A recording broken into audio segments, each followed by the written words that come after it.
আজকে জীবনশৈলী শিক্ষার গুরুত্বপূর্ণ একটি মূল কথা, নিজেকে নিজের সঙ্গে তুলনা করবে, অন্যের সঙ্গে নয়।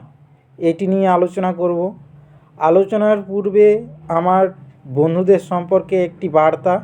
যারা এই চ্যানেলে নতুন তারা চ্যানেলটিকে সাবস্ক্রাইব করে পাশে থাকা বেল আইকনটিকে অন করে দিবে, যাতে এই ধরনের ভিডিও তোমরা আমি চ্যানেলে দেওয়ার সঙ্গে সঙ্গেই তোমরা পেয়ে যাও এবং আমার এই ছোট্ট প্রয়াসকে সাফল্যমণ্ডিত করে তুলবে। তো মূল পর্ব শুরু করার আগে আমরা প্রশান্তি প্রার্থনাটা করে নেব। হে ঈশ্বর, আমার মনে আনো প্রশান্তি। আমি যাহা বদলাতে পারি না তা যেন মেনে নিতে পারি।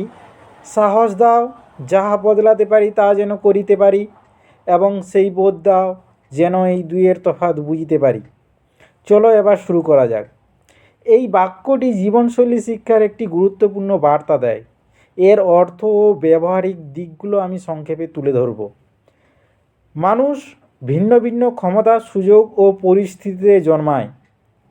অন্যের সাফল্য বা অবস্থার সঙ্গে নিজেকে তুলনা করলে হীনমন্যতা, হিংসা ও হতাশা তৈরি হয়।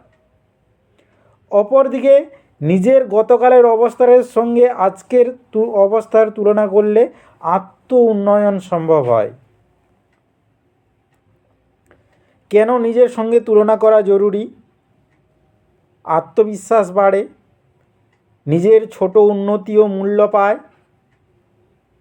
মানসিক সুস্থতা বজায় থাকে, চাপ ও হতাশা কমে, বাস্তব লক্ষ্য নির্ধারণ সহজ হয় নিজের সক্ষমতা অনুযায়ী, ধীরে ধীরে উন্নতি হয়, প্রতিযোগিতা নয় অগ্রগতি মূল কথা।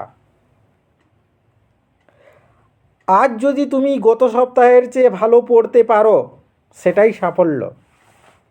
অন্যের নম্বর নয়, নিজের উন্নতি আসল লক্ষ্য। কেউ দ্রুত এগোবে, কেউ ধীরে, এটাই স্বাভাবিক। তাই পরিশেষে বললি, অন্যকে টপকানো নয়, নিজেকে ছাড়িয়ে যাওয়াই প্রকৃত সাফল্য। Thank you.